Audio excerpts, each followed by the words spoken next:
how you are connected with Montana Sapphire? I own a company called Potentate Mining, and we're the largest mining operation in the U.S. for sapphire. Why did you start Potentate Mining? It's a funny story. I was actually in the area doing some skiing, and I drove past a sign that said property for sale, and I knew the property. I'd bid on it in 1993. It was an old sapphire mine, but it had been reclaimed. There was no activity, and I phoned up the owner. I stopped on the side of the road and phoned him, and I said, "How much do you want for the property?" And he told me, and I said, "I'll give you half." Okay. And he said, "Done." Wow. And that was it. Okay. And then suddenly I'm a sapphire mine. So any interesting experience or some experience like you hardly forget in Potentate Mining? It's always very, very exciting when we find a very, very special stone or a very large stone. It's happened on occasion. The largest stone we've ever found is a 67 carat. So what's a common color of Montana Sapphire? Well, the common color, most of them are greenish color.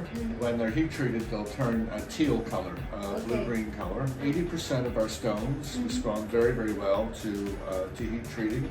Okay. Another between 8 and 12% are natural fancies. How's the production by year?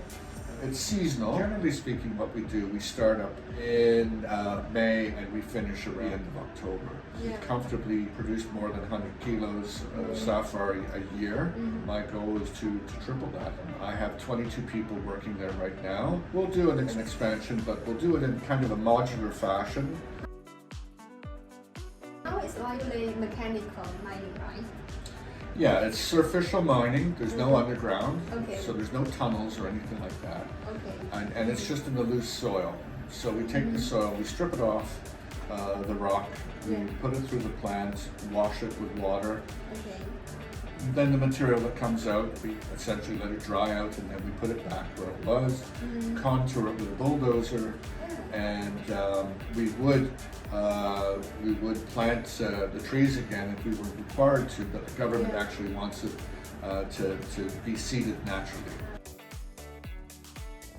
What do you think most attractive traits of Montana Sapphire? They've got a high refractive index, and they're very clean stones. Yeah. So very, very few inclusions. As I said, because of the blocky shape of the crystals, a lot of them are rounded. We have a very high yield.